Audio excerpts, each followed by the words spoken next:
പിതാവിൻ്റെയും പുത്രൻ്റെയും പരിശുദ്ധാത്മാവിൻ്റെയും നാമത്തിൽ ആമേൻ. എൻ്റെ പ്രിയപ്പെട്ടവർ, ഇന്ന് മെയ് 29 വെള്ളിയാഴ്ച. അമ്മേ പരിശുദ്ധ അമ്മേ, അമ്മേ പരിശുദ്ധമേ, ദൈവമാതാവേ, കൃപാസനത്തിലൂടെ ഞങ്ങൾക്കും ഞങ്ങളുടെ ദേശത്തിനും അമ്മ മധ്യസ്ഥം തേടി തന്ന എല്ലാ അനുഗ്രഹങ്ങൾക്കും കൃപകൾക്കും ഞങ്ങളിപ്പോൾ ഹൃദയം നിറഞ്ഞ നന്ദി പറയുന്നു. അമ്മേ പരിശുദ്ധമേ, ദൈവമാതാവേ, 2004 ഡിസംബർ 7 ഉച്ചകഴിഞ്ഞ് 2:30 കൃപാസനത്തിൽ സംഭവിച്ച അമ്മയുടെ പ്രത്യക്ഷപ്പെടലിനെ കുറിച്ച് തിരുസഭയ്ക്ക് സമർപ്പിച്ചിരിക്കുന്ന പഠനരേഖകളുടെ മേൽ സഭാത്മകമായ പഠനം ആരംഭിക്കുവാൻ ഞങ്ങൾ പ്രാർത്ഥിക്കുന്നു. അമ്മേ പരിശുദ്ധമേ, ഭൂസ്വർലോകങ്ങളുടെ രാജ്ഞിയായ അങ്ങേയ്ക്ക് ഭൗമസംരക്ഷണത്തിനായി പ്രപഞ്ചപ്രകൃതിയെ തന്നെ തിരുസഭ പ്രതിഷ്ഠിക്കുവാൻ ഈ പ്രത്യക്ഷീകരണം വഴി ഇടയാക്കണമേ. പരിശുദ്ധമേ, ജപമാല മാതാവേ, സകല കൃപാസനം പ്രാർത്ഥനയോടും ചേർത്ത് ഞങ്ങളിപ്പോൾ പ്രാർത്ഥിക്കുന്ന ഈ കുടുംബത്തിന്റെ പ്രത്യേക നിയോഗം പറ മക്കളെ.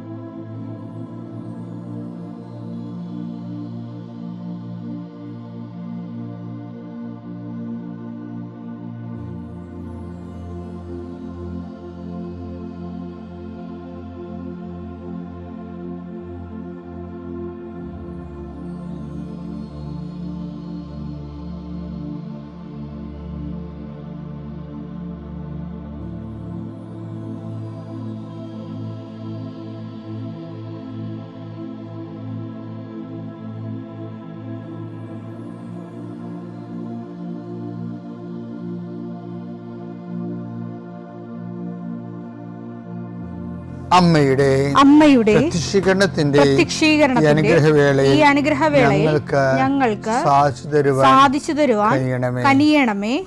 ആമേൻ. വിശ്വാസ പ്രമാണം. സർവശക്തനായ പിതാവും ആകാശത്തിന്റെയും ഭൂമിയുടെയും സൃഷ്ടാവുമായ ദൈവത്തിൽ ഞാൻ വിശ്വസിക്കുന്നു. അവിടുത്തെ ഏകപുത്രനും ഞങ്ങളുടെ കർത്താവുമായ ഈശോ മിശിഹായിലും ഞാൻ വിശ്വസിക്കുന്നു. ഈ പുത്രൻ പരിശുദ്ധാത്മാവിനാൽ ഗർഭസ്ഥനായി കന്യകാമറിയത്തിൽ നിന്ന് പിറന്ന് പൊന്തിയോസ് പീലാത്തോസിന്റെ കാലത്ത് പീഡകൾ സഹിച്ച് കുരിശിൽ തറയ്ക്കപ്പെട്ട് മരിച്ച് അടക്കപ്പെട്ട് പാതാളങ്ങളിൽ ഇറങ്ങി മരിച്ചവരുടെ ഇടയിൽ നിന്ന് 3-ാം നാൾ ഉയർത്ത് സ്വർഗത്തിലേക്ക് എഴുന്നള്ളി സർവശക്തിയുള്ള പിതാവായ ദൈവത്തിന്റെ വലതുഭാഗത്തിരിക്കുന്നു. അവിടെ നിന്ന് ജീവിക്കുന്നവരെയും മരിച്ചവരെയും വിധിക്കുവാൻ വരുമെന്നും ഞാൻ വിശ്വസിക്കുന്നു. പരിശുദ്ധാത്മാവിലും ഞാൻ വിശ്വസിക്കുന്നു. വിശുദ്ധ കത്തോലിക്കാ സഭയിലും പുണ്യവാന്മാരുടെ ഐക്യത്തിലും പാപങ്ങളുടെ മോചനത്തിലും ശരീരത്തിന്റെ ഉയർപ്പിലും നിത്യമായ ജീവിതത്തിലും ഞാൻ വിശ്വസിക്കുന്നു. ആമേൻ. സുഖസ്ഥനായ ഞങ്ങളുടെ പിതാവേ, അങ്ങയുടെ നാമം പൂജിതമാകണമേ. അങ്ങയുടെ രാജ്യം വരണമേ. അങ്ങയുടെ തിരുമനസ് സ്വർഗത്തിലെ പോലെ ഭൂമിയിലും ആകണമേ. അന്നു വേണ്ടുന്ന ആഹാരം ഇന്ന് ഞങ്ങൾക്ക് തരണമേ. ഞങ്ങളോട് തെറ്റ് ചെയ്യുന്നവരോട് ഞങ്ങൾ ക്ഷമിക്കുന്നത് പോലെ ഞങ്ങളുടെ തെറ്റുകൾ ഞങ്ങളോടും ക്ഷമിക്കണമേ. ഞങ്ങളെ പ്രലോഭനത്തിൽ ഉൾപ്പെടുത്തരുതേ, തിന്മയിൽ ഞങ്ങൾ രക്ഷിക്കണമേ. ആമേൻ. നന്മ നിറഞ്ഞ മറിയമേ, സ്വസ്തി. കർത്താവ് അങ്ങയുടെ കൂടെ സ്ത്രീകളിൽ അങ്ങ് അനുഗ്രഹിക്കപ്പെട്ടവളാകുന്നു. അങ്ങയുടെ ഉദരത്തിൻ ഫലമായി ഈശോ അനുഗ്രഹിക്കപ്പെട്ടവനാകുന്നു. പരിശുദ്ധ മറിയമേ, തമ്പുരാന്റെ അമ്മേ, പാപികളായ ഞങ്ങൾക്ക് വേണ്ടി ഇപ്പോഴും ഞങ്ങളുടെ മരണസമയത്തും തമ്പുരാനോട് അപേക്ഷിക്കണമേ. ആമേൻ. കർത്താവേ, നിന്റെ ഉന്നതമായ നാമത്തിന് സ്തോത്രം ചെയ്യും. കർത്താവേ, നിന്റെ വിശുദ്ധ പൗരോഹിത്യത്തെ മഹത്വപ്പെടുത്തണമേ. കർത്താവെ, സഭയിലുള്ള സാന്നിധ്യം പ്രകടമാക്കണമേ. 40 വർഷം ഞാൻ അർപ്പിച്ച കൃപാന്റെ യുഗതിയാൽ കൃപാസ്ഥാനത്താറെ ജീവനോടെ പ്രത്യക്ഷപ്പെട്ട മാതാവിൻ്റെ മാധ്യസ്ഥ കർത്താവെ, അപചാരിതവും ആകസ്മികമായ അപകടങ്ങൾ, തൊഴിലുമായി ബന്ധപ്പെട്ട് വരുന്ന അപകടങ്ങൾ, അതെല്ലാം അങ്ങയുടെ മക്കളെ അങ്ങ് പരിപൂർണമായി സംരക്ഷിക്കണമെന്ന് യേശുനാമത്തിൽ പ്രാർത്ഥിക്കുന്നു. കർത്താവ്, അന്ധന് കാഴ്ച നൽകിയവനെ, ചെകിടിന് കേട് നൽകിയവനെ, ഊമന് സംഭാഷണ ശക്തി നൽകിയവനെ, മഹോരോഗ്യപ്പെടുത്തിയവനെ, തളർവാരോഗ്യപ്പെടുത്തിയവനെ, മരിച്ചവനെ ഉയർപ്പിച്ചവനെ, കർത്താവേ, നിൻ്റെ തിരുനാമം സ്തുതി പറയുന്നു. ഈ പ്രാർത്ഥന ചെല്ലുന്ന ഇടങ്ങളിൽ എല്ലാവരും രോഗികൾ കർത്താവിൻ്റെ നാമത്തിൽ ആശ്വസിക്കുകയും സൗഖ്യമാകുകയും ചെയ്യട്ടെ. കർത്താവെ, സമാധാനമില്ലാത്ത കുടുംബങ്ങൾ, ഭാര്യ ഭർത്താക്കന്മാർ അകന്ന് താമസിക്കുന്നവർ, കർത്താവെ, പരസ്പര സ്നേഹമില്ലാതെ കഴിയുന്നവരെ, ജീവിതം തന്നെ ഭാരമായി തോന്നുന്നവർ, മനസ്സിന് നിരാശ ജീവിക്കുന്നവർ, തൊഴിൽഭാരമില്ലാത്തവർ, തൊഴിൽഭാരത്തോടെ ജീവിക്കുന്നവർ, കർത്താവെ, ഒരു തീരുമാനമെടുക്കാൻ പറ്റാത്തവരെ, അവർക്ക് ഇന്ന് 12 മണിക്കൂറിൽ തീരുമാനമെടുക്കാൻ കർത്താവിൻ്റെ നാമത്തിൽ ഞാൻ അവരെ ആശീർവദിക്കുന്നു.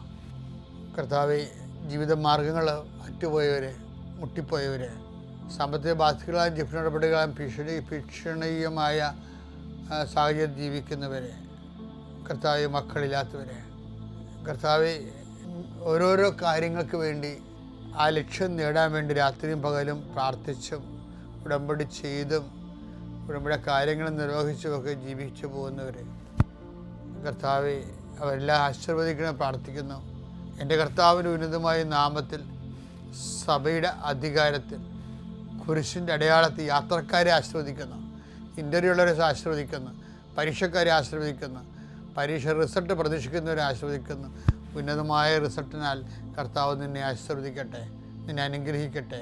ഉപരിപഠനത്തിനും ഉപരി ജോലിക്കും ഉപരി യാത്രയ്ക്കും വേണ്ടിയുള്ള എല്ലാ അനുഗ്രഹങ്ങളും കർത്താവ് നിന്നിൽ വർഷിക്കട്ടെ. നിത്യം പിതാവും പുത്രനും പരിശുദ്ധാത്മാവായ സർവീശ്വര എന്നേക്കും ആമേൻ. നമ്മൾ ഇന്ന് നോക്കുന്ന വചനം എന്ന് പറയുന്നത്, അവിടുന്ന് നിന്നെ കൈപിടിച്ച് നടത്തും. യെശയ്യാ 42:6. ഞാനാണ് കർത്താവ്, ഞാൻ നിന്നെ നീതി സ്ഥാപിക്കാൻ വിളിച്ചു, ഞാൻ നിന്നെ കൈക്ക് പിടിച്ച് നടത്തി സംരക്ഷിച്ചു. എൻ്റെ പ്രിയപ്പെട്ടവരെ, എന്താ പ്രശ്നം വെച്ച് കഴിഞ്ഞാൽ, ദൈവം പറയുന്നത് എല്ലാം കറക്റ്റാണ്. എല്ലാ കാര്യങ്ങളും ദൈവം ചെയ്യുമെന്നാണ് പറയണത്. നമ്മളായിട്ട് ചെയ്യാൻ നിൽക്കണ്ട. നീ എൻ്റെ മുമ്പാകെ ഉണ്ടാകണം, വിശുദ്ധി പാലിക്കണമെന്ന്. ഇപ്പോൾ ഉൽപ്പത്തി 17:1 എപ്പോഴും നമ്മൾ പറയത്തില്ലേ, നീ എൻ്റെ മുമ്പാകെ ഉണ്ടാകണം, വിശുദ്ധി പാലിക്കണം, വിശുദ്ധനായിരിക്കണം. അപ്പോൾ അത് ഈ കൈക്ക് പിടിച്ച് നടത്തുമെന്ന് തമ്മിൽ വ്യത്യാസമുണ്ട്. ദൈവം നമ്മുടെ കൈയെ പിടിക്കുമ്പോൾ നമ്മുടെ കൈ രക്തപങ്കിലമായിരിക്കരുത്. ദൈവത്തിന് കയറി പിടിക്കാൻ പറ്റിയ കൈ ആയിരിക്കണം. ദൈവം കൈക്ക് പിടിച്ച് നടത്തും, പക്ഷെ അതിൻ്റെ അകത്ത് വരുന്ന പ്രീസപ്പോസിഷൻ എന്താണ്, നമ്മുടെ കൈകൾ ദൈവത്തിന് കയറി പിടിക്കാൻ പറ്റിയതായിരിക്കണം. അതുകൊണ്ടാണ് ഉടമ്പടിയിൽ ചെയ്ത എബ്രാഹത്തിനോട് ദൈവം പറയണത്, നീ വാഗ്ദാനം നടക്കുക നിനക്ക് തരും, അത് എൻ്റെ പരിധിപ്പെട്ട കാര്യങ്ങളാണ്. നിൻ്റെ പരിധിപ്പെട്ട കാര്യമുണ്ട്, എന്താണ്, നീ എൻ്റെ മുമ്പാകെ ഉണ്ടാകണം, വിശുദ്ധി പാലിക്കണമെന്നൊക്കെ പറയും.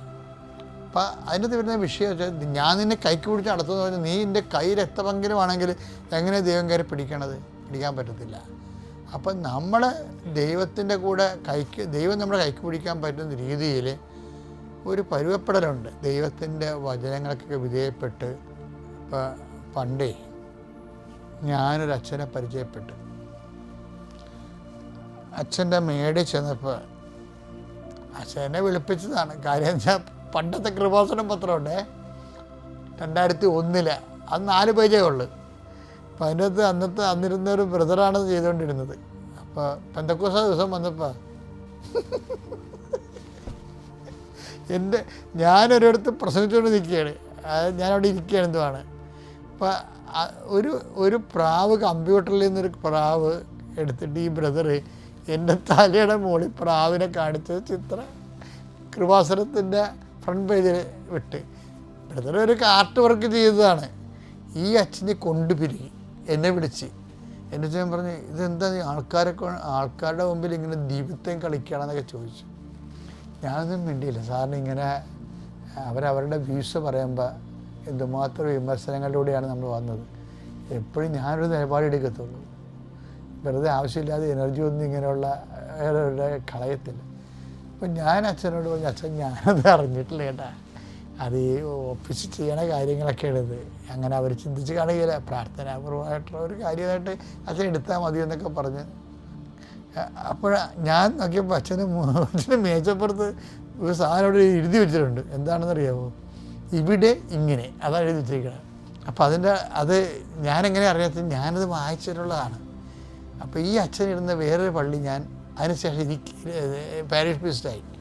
അപ്പോൾ ആ പള്ളിയിൽ നിന്ന് നടത്തണം ഈ അച്ഛനായിരുന്നു. അപ്പോൾ അവിടെ ചെല്ലുമ്പോൾ ഈ അച്ഛനെക്കുറിച്ച് ഭയങ്കര വിമർശനമാണ്. ആ അച്ഛനടുത്ത് ഞങ്ങൾ കല്യാണത്തിന് പോകുമ്പോഴാണ്, വേദപാഠത്തിന് പോകുമ്പോഴാണ്, കണക്ക് തീർക്കാൻ പോകുമ്പോഴാണ്, അങ്ങനെ പള്ളി പണിയിരിക്കും, ഇഷ്ടികയും അതുപോലെ തന്നെ സിമൻറ്റൊക്കെ കോരിക്കൊണ്ട് ആത്മാർത്ഥമായിട്ട് കഷ്ടപ്പെടുന്ന അച്ഛനാണേ. പക്ഷേ അത് പള്ളി പണിയാനൊക്കെ പുള്ളി തന്നെ കൂടും. അങ്ങനെ കുറേ നല്ല സ്വഭാവങ്ങളൊക്കെ ഉള്ള ആളാണ്. പക്ഷേ നമുക്കറിയാമല്ലോ പൗരോഹിത്യം എന്ന് പറയുന്നത് സിമൻറ്റ് കുഴക്കാൻ വേണ്ടിയുള്ള അല്ലല്ലേ മാത്രമല്ല, അതുകൊണ്ട് വേണമെങ്കിൽ ഒരു രസത്തിനെ കൂടാമെന്നല്ലാതെ അത് മെയിനല്ല. അതിൻ്റെ അകത്ത് കർത്താവ് നമ്മളെ സിമൻറ്റ് കുഴക്കാൻ വിളിച്ചല്ലല്ലോ. അപ്പോൾ എല്ലാത്തിനൊക്കെ ഓരോ ലക്ഷ്യങ്ങളില്ലേ. ഈ ആൾക്കാർ വരുമ്പോൾ ഇവർ ആട്ടി ഓടിക്കും എന്ന് പറയും. വൈകുന്നേരം വരാൻ പറയും, ഇങ്ങനെ പണി തീരുമ്പോൾ വരാൻ പറയും. അപ്പോൾ അവർക്ക് ചിലപ്പോൾ ഒക്കത്തില്ല, പിന്നെ ഭയങ്കര ഇഷ്യൂ ആകും. ഇങ്ങനെ വേറെ ഇറിറ്റേഷൻസ് ഉണ്ടാക്കും. അപ്പോൾ എന്താ പ്രശ്നം, ചിലർക്ക് ഒരു നിലപാടാണ്, അവരുടെ ഒരു പ്രയോറിറ്റി കഴിഞ്ഞിട്ട് മാത്രമേ ഇവിടെ ഇങ്ങനെയൊക്കെ ചെയ്യാൻ പറ്റത്തുള്ളൂ. മനസ്സുണ്ടെങ്കിൽ സ്വീകരിച്ചാൽ മതി എന്നുള്ള രീതിക്കല്ലേ. ഇങ്ങനെ ദൈവത്തിനടുത്ത് പറ്റത്തില്ല. ഞാനിങ്ങനെ എന്ത് വചനമായാലും ശരി, ഞാനിങ്ങനെ പോകത്തുള്ളൂ എന്ന് പറയാൻ പറ്റത്തില്ല. ഉടമ്പടി ചില അണ്ണന്മാർക്ക് പറ്റിയിരിക്കണതാണ്. ഉടമ്പടി എടുത്തെങ്കിലും ഇവിടെ ഇങ്ങനെ എന്ന് പറയും. എന്താണ്, ഏതുടമ്പടിയായാലും ഞാനിങ്ങനെയൊക്കെ എനിക്കിങ്ങനെയൊക്കെ ചെയ്യാൻ പറ്റത്തുള്ളൂ എന്ന് പറഞ്ഞു അവരാണ് ഉടമ്പടിയിൽ പണി മേടിക്കുന്നത്. അതൊക്കെ വെറുതെ വെളുക്കാത്തൊക്കെ ഉണ്ടാക്കുകയാണേ, ചെയ്യാൻ പറ്റത്തില്ല. ഇവിടെ ഞാൻ നിൻ്റെ കൈക്ക് പിടിക്കുമെന്ന് പറഞ്ഞതിൻ്റെ അർത്ഥം എന്താണ്? നിൻ്റെ കൈ എനിക്ക് പിടിക്കാൻ പറ്റിയ രൂപത്തിലായിരിക്കണം എന്നല്ല എൻ്റെ അർത്ഥം. ദൈവത്തിനെ നമ്മുടെ കൈയൊക്കെ ഞാൻ നിൻ്റെ കൈക്ക് പിടിച്ച നടത്തിച്ചാൽ ദൈവം ഇപ്പം നിങ്ങൾ കൃപാസനത്തിൽ വരുന്നവരല്ലേ. അപ്പോൾ കൃപാസന വരുമ്പോൾ കൃപാസന എങ്ങനെ ഇവിടം വരെ എത്തിയെന്ന് നോക്കണം.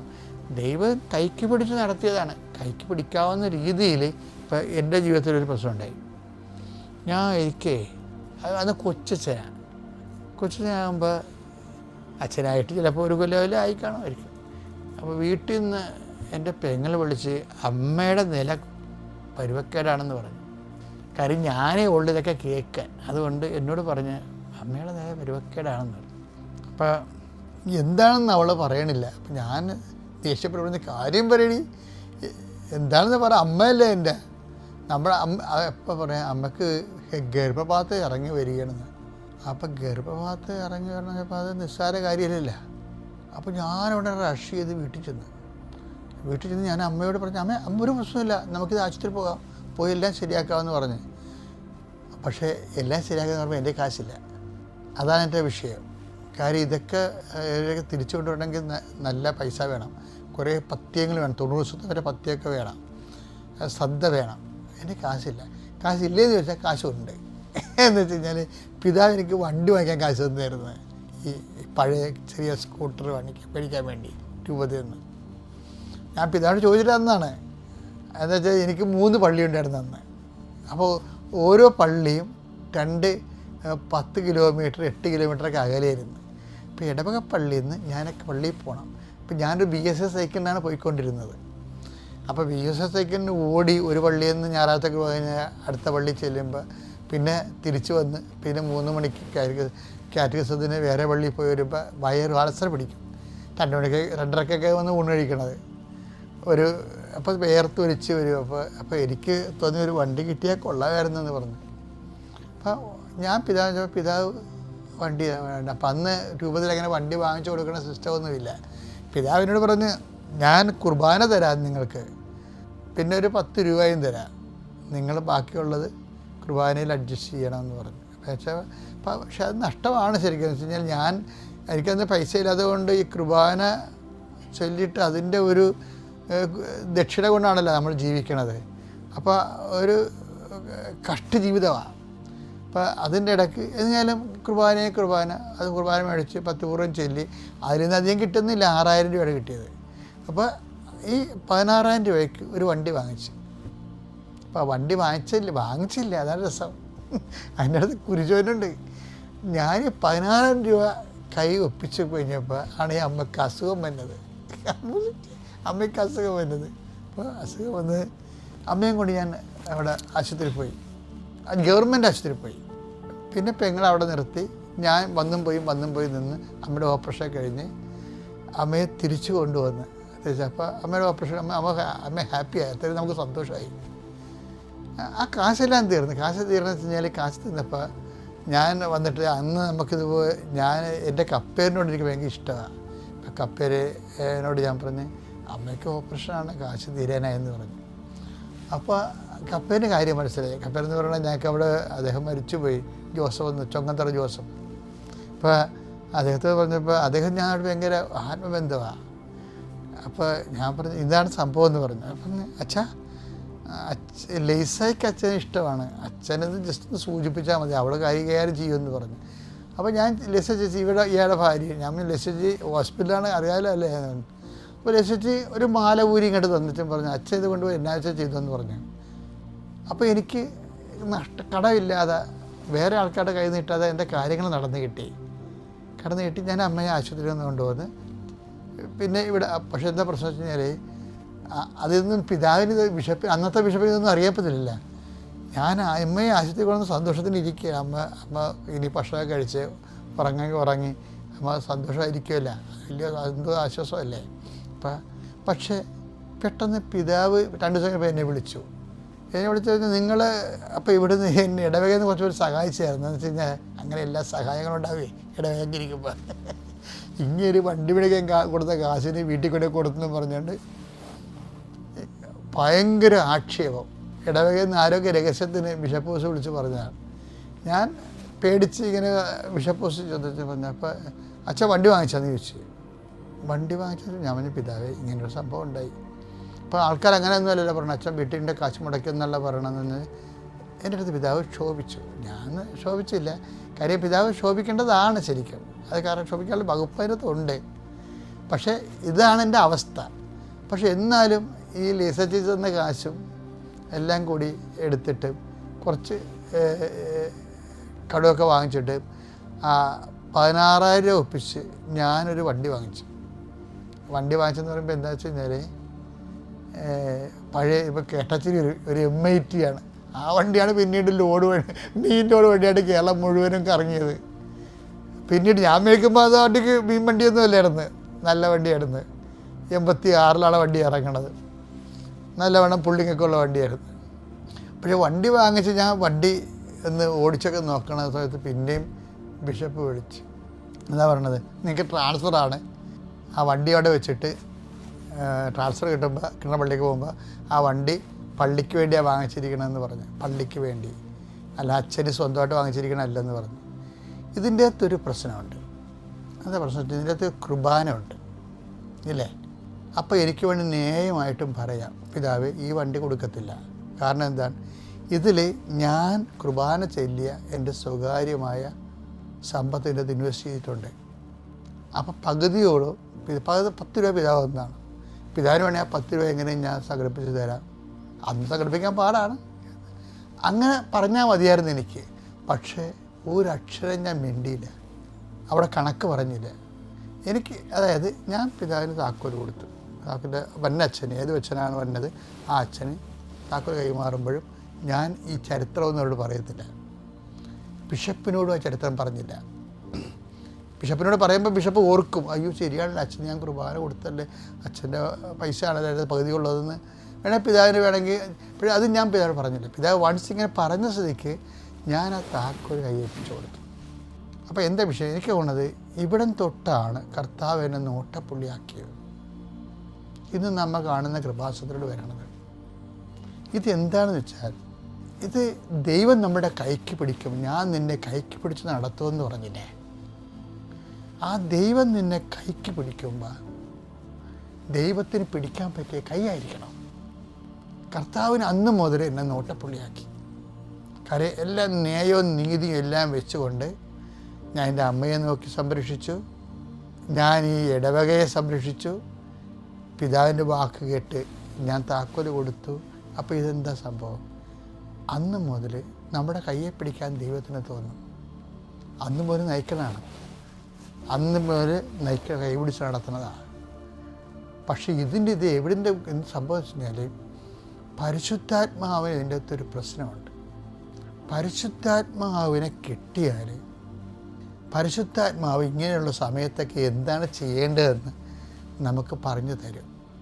അല്ല പരിശുദ്ധാത്മാവ് ഡിസൈന് വേണ്ടിയിട്ട് കസ്തക്ക മസ്തക്ക എന്ന് പറഞ്ഞ് വിറസവിളി താഴെ വീണമെന്ന് പറയാം, അത് അഭ്യാസമാണ്. അതല്ല, യഥാർത്ഥ ക്രിസ്തു ചൈതന്യത്തിൽ ജീവിക്കാൻ പരിശുദ്ധാത്മാവ് നമുക്ക് സഹായകനാണ്. ഞാൻ ഇങ്ങനെ ഒരു കൃപയുടെ വഴികളിലേക്കാണ് പോകണമെന്ന് എനിക്കറിയത്തില്ലായിരുന്നു. പക്ഷെ പരിശുദ്ധാത്മാവ് ഞാൻ അറിയാതെ തന്നെ എന്നെ കൊണ്ടുപോകുമെന്നാണ് ഞാൻ ഇന്ന് ധരിക്കുന്നത്. ഇന്ന് ഞാൻ ധരിക്കുന്നത് വേറെ കൂടി കാര്യങ്ങളുണ്ട്. എന്താണ്? അമ്മ എല്ലാം ഹൃദയത്തിൽ സംഗ്രഹിച്ചു. അതേക്കുറിച്ച് ധ്യാനിച്ചിരുന്ന ഒരു മരിയൻ ആധ്യാത്മികതയില്ലേ, അതിൻ്റെയൊക്കെ ആധാരങ്ങളും അടിസ്ഥാനശിലകളും പാകുന്നത് ഈ കാലത്താണ്. നിങ്ങൾ ഓർത്തേക്കണം ഒരു കാര്യം, നമുക്ക് നഷ്ടം വന്നാലും നമുക്ക് അനീതിയായിട്ട് തോന്നിയാലും നിങ്ങൾ ദൈവത്തിന് കൂട്ടി ചിന്തിക്കുമ്പോൾ എല്ലാം നീതിയായിക്കൊള്ളും. ദൈവത്തിലാണ് നമ്മൾ സന്തോഷിക്കുന്നത്. പിതാവിൻ്റെയും പുത്രൻ്റെയും പരിശുദ്ധാത്മാവിൻ്റെയും നാമത്തിൽ.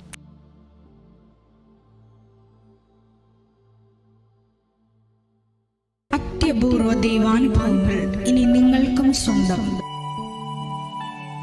ഈ യൂട്യൂബ് ചാനൽ ഇതുവരെ സബ്സ്ക്രൈബ് ചെയ്തിട്ടില്ലെങ്കിൽ ഇപ്പോൾ തന്നെ സബ്സ്ക്രൈബ് ചെയ്യുക.